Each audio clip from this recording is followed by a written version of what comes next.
আমি প্রতিদিন বলি বাপ, দুনিয়া এক রাক্ষসের নাম, যে রাক্ষস হা করে গিলে ফেলে আবার হা করে, আবার হা করে। দুনিয়া ছোট কম্বল, যেই কম্বল নিচটা ঢাকলে মাথাটা খুলে যায়, মাথার দিক ঢাকলে নিচটা খুলে যায়। দুনিয়া এরে নাম বলে। দুনিয়া তৃপ্ত হতে দেয় না, দুনিয়া তৃপ্ত হতে দেয় না। দুনিয়া সারাক্ষণ অতৃপ্তি অতৃপ্তি বাড়াইয়া দেয়। তাহলে আল্লাহ তাআলা যে বললেন আমি বান্দার উপরে নেয়ামত পূর্ণ করলাম, তাহলে এটা দুনিয়া না, এটা কি না বলেন না? দুনিয়া না। দুনিয়াতে তৃপ্ত হবেন না আপনি।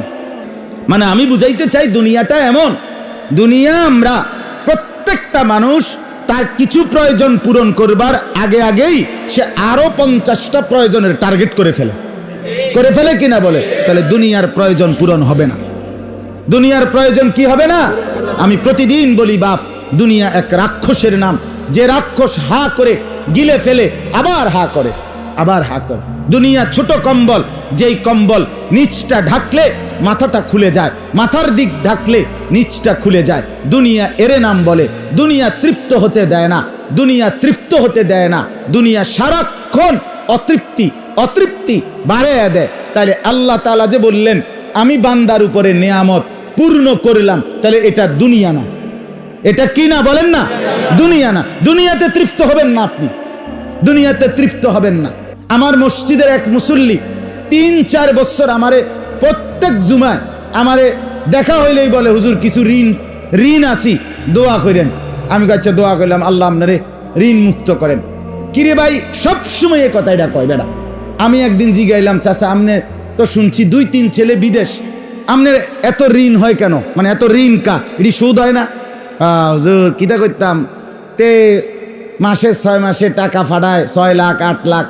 আমি আল্লাহর রহমতে জমি দুর্বায়না করি 12 লাখ 14 লাখ, বুঝিনি মহিউদ্দিন ভাই তাইনের ঋণ।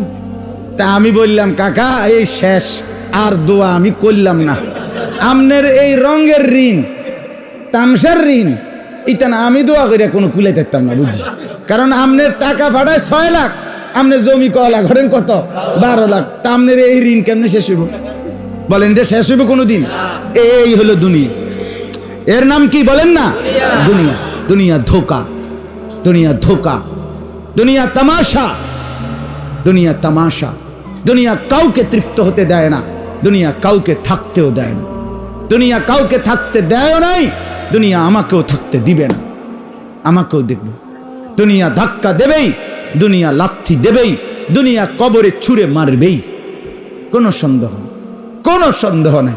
দোস্ত আমার, বন্ধু আমার, আমি কিংবা আপনি শুধু দুনিয়া, শুধু দুনিয়া এতটুকু বুঝা নিজেকে বুদ্ধিমান ভাইবেন না। আল্লাহ তাআলা বলছে যে শুধু দুনিয়া বুঝে সে বুদ্ধিমান না। আল্লাহ বলছে ওয়া ইন্নাদ দারাল আখিরাতা লাহিয়াল হায়াওয়ান লাউ কানু ইয়ালামুন।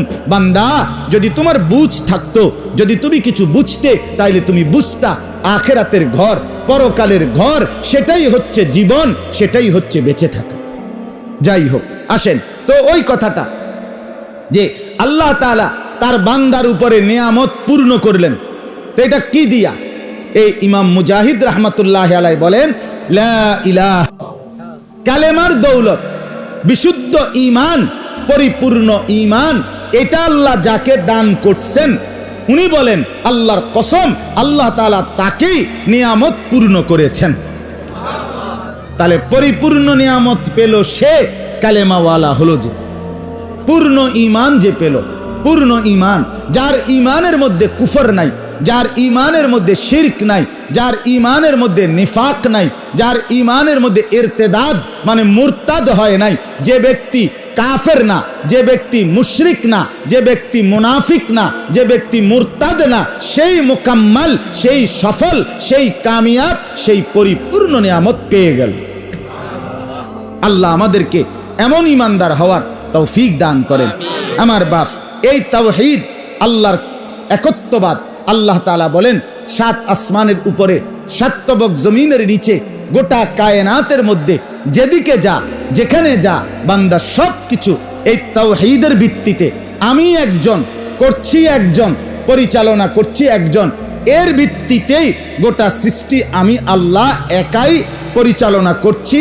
যেখানে যা হচ্ছে, যেখানে যা করছি আমিই করছি, এটা তোমাদেরকে আমি আল্লাহ বারবার বারবার বারবার বুঝাইতে চাচ্ছি।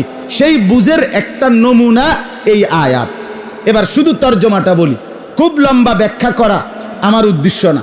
আমার উদ্দেশ্য এই তাওহীদ বুঝানো, আল্লাহর কুদরত দেখে আল্লাহকে চিনা। আল্লাহর কুদরত দেখে কাকে চিনা? আল্লাহ তাআলা বলেন, ওয়া আওহা রাব্বুকা ইলান নাহল। আল্লাহ তাআলা বলেন, হে নবী, আপনার রব আল্লাহ তিনি ওহী করলেন ইলান নাহল, মৌমাছির প্রতি। মৌমাছির প্রতি আল্লাহ আদেশ করলেন। ওহী করলেন মানে কি করলেন? আদেশ করলেন। মৌমাছির প্রতি আল্লাহ তাআলা এখানে তিনটা আদেশ করছেন। তিনটা আদেশ। মৌমাছির দ্বারা আল্লাহ তাআলা একটি চাক তৈরি করে, বাসা তৈরি করে, এরপরে তার দ্বারা মধু বের করবেন, মধু বানাবেন আল্লাহ তাআলা। এই মধু বানানোর জন্য মৌমাছিকে নির্বাচন করা থেকে শুরু করে কি কি করতে হবে, গোটা বিষয়টা, গোটা প্রোগ্রামটা, গোটা প্রকল্পটা আল্লাহ বলেন আমি সরাসরি ওহীর মাধ্যমে একাই আমি নিয়ন্ত্রণ করি, আমি বলতে থাকি, মৌমাছি করতে থাকে। সুবহান সুবহান। একবারে সংক্ষেপে আগে মুখে কথাটা বোঝেন, তারপরে তর্জমাটা বুঝবেন। কোনো জায়গায় যখন মৌমাছি সিদ্ধান্ত নেয় এখানে বাসা বানাবে, মধু বানাবে, তখন মৌমাছির মধ্যে একজন লিডার থাকে। এই লিডার একটু বড়সড় মৌমাছি হয়, একটু ভিন্ন রঙের হয়, দেখতে সুন্দর হয়, সেটাকে রানী মৌমাছি বলে।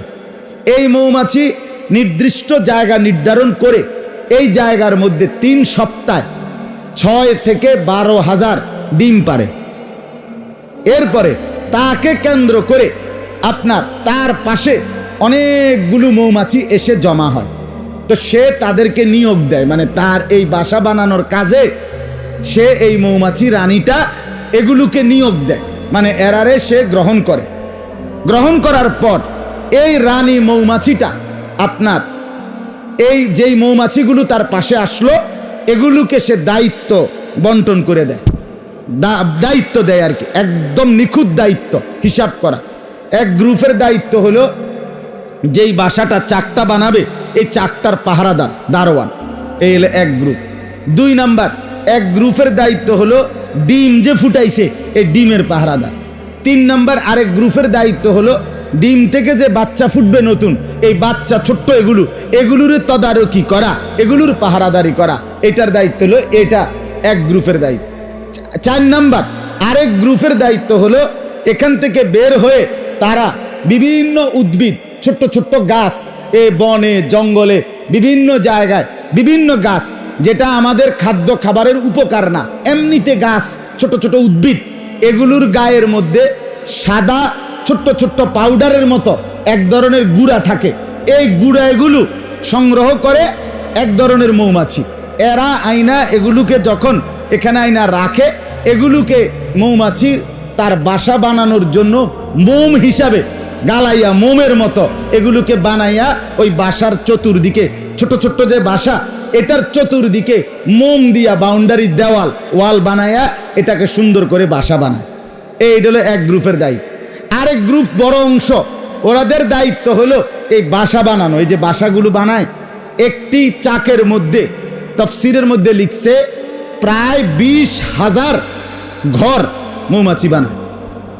গড়ে গড়ে কয় হাজার, ছোট ছোট্ট ঘর। প্রত্যেকটা ঘর তাফসীরে মাআরিফুল কোরআনে লিখছে প্রত্যেকটা ঘর, এই ভিতরে ছোট্ট ছোট্ট ঘরটা, চাকটার ভিতরে প্রতিটা ঘর 6 কোণা ঘর, 6 কোণ বিশিষ্ট ঘর।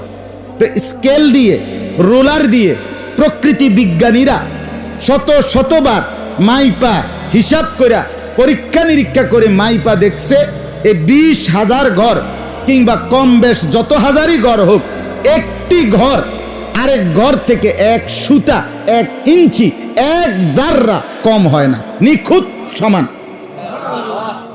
একদম নিখুঁত, কোনো কি নাই, কমতি বেশি নাই। এটা যে সাইজ ওইটাও এই সাইজ, ওইটাও ওই সাইজ, এক সাইজের, এক মাপের। এই কারিগর মৌমাছি যেগুলো, এগুলো এই ঘরগুলো বানায়। ওই মোম আয়না দেয়, আয়না দিলে মোম দিয়া গালায়া এটার ভিতরে কি বানায়, ছোট ছোট ঘর। আর স্পেশাল একটা মৌমাছি একদল এই বাসার এরা দূর দূরে ছুটে গিয়ে বিভিন্ন ফল এবং ফুল এগুলোর ভিতর থেকে ফুল ফুটাইয়া তারা রস সংগ্রহ করে। এই রস, ফুলের রস, ফলের রস, এই মৌমাছিটা যখন তার ফুল দিয়ে উঠাইয়া আনে, ভিতরে নেয়, মানে রসটা সংগ্রহ করে, সাথে সাথে আল্লাহর কুদরতে এটা ভিতরে গেলে, মৌমাছির ভিতরে গেলে মধুতে রূপান্তরিত হয়। এরপরে সে ফিরে আসে ওই নিজের বাসার কাছে। আজীব কথা হইল, এখানে এক অবাক করা কথা আছে। আল্লাহ তাআলা বলেন, তাফসিরেও লিখছে, কোন মৌমাছি এই মধু সংগ্রহের জন্য মনে করেন 20 মাইল দূরে চলে গেছে, 30 মাইল দূরে চলে গেছে। কিসের জন্য? মধু আনতে, ওই ফুল খুঁজতে, ফল খুঁজতে। এখন নিচে মধু, নিচে ওইখান থেকে রস নিচে সে ভিতরে। এখন সে ফিরবে, এখন ফিরবো কেমনে? হে তো ওই সময় উইরা গেছিল গা, এখান থেকে মনে করেন একবারে পার হইয়া গেছে, একবার ঢাকা। এখন সে ফিরবে কিভাবে? সে তো, তার কাছে তো গুগল নাই, তার কাছে তো কোনো রোড ম্যাপ নাই, তার কাছে তো মাইল স্টোন নাই, মানে মাইল ফলক নাই, কিচ্ছু নাই। আছে এমন কিছু তার কাছে? সুবহানাল্লাহ। রব্বুল আলামিন বলে, আওহা, যেহেতু আমি বলছি পুরা ব্যবস্থাপনাটা আমি আল্লাহ নিয়ন্ত্রণ করি, আমি আল্লাহ এই 30 মাইল দূরে হোক, 30 মাইল দূরের থেকে মৌমাছিকে ফিরবার পথে তার ঘর কোনটা, তার বাসা কোনটা, ওইটা আমি আল্লাহ নিজে তাকে রাস্তা বলে দেই। ফাসলুকি সুবুলা রাব্বিক, আল্লাহ বলে আমি মৌমাছিকে বলি চলো, ফিরতো। মৌমাছি যেন আল্লাহর দিকে তাকায়া বলে, রব্বে করিম, আমার বাসাটা কোথায় রাইখা আসছি, আমার তো মনে নাই। আল্লাহ তাআলা বলেন, আমি পথ দেখাচ্ছি, তুমি চলতে থাকো। জুলুলান, আরামসে, আরামসে, কোনো বাধা হবে না, কোনোখানে ভুল হবে না। 1 মিনিট থমকে দাঁড়াইতে হবে না, 1 মিনিট কেউরে জিঙ্গাইতে হইব না। আমি রাস্তা দেখাবো, তুমি চলতে থাকবা। সুবহান, সুবহান। আল্লাহ তাআলা বলেন, এটা আমি করি, আমি করি। তো এরপরে আল্লাহ তাআলা বলেন, আমি ওই মৌমাছিটা এসে ওই বাসার ভিতরে আপনার মধুটা ওই ছোট্ট ছোট্ট ঘরগুলোর মধ্যে কি করে? ফেলে, জমা করে। কিন্তু প্রশ্ন হইল, এ ঢুকবার সময় যেই মৌমাছি মধু আনছে, রস, এই মৌমাছি আবার ওই দারোয়ানের কাছে গেট পাস নিতে হয়, মানে তারে দেখাইয়া তার সাথে কথা বলে এরপরে ভিতরে ঢুকতে হয়। এই দারোয়ান মৌমাছি যদি দেখে যে এই মৌমাছি কোনো নাফাক অপবিত্র জায়গা থেকে এই রসটা আনছে, সাথে সাথে ওই রানী লিডারের নির্দেশে সে তাকে মেরে ফেলে, হত্যা করে ফেলে, ফলে সে নিচে পড়ে যায়। এই জন্য প্রত্যেক মৌমাছির চাকার নিচে মরা কি থাকে? এগুলো আপনার অপবিত্র, নাফাক। নাপাক মধু আনলো কেন?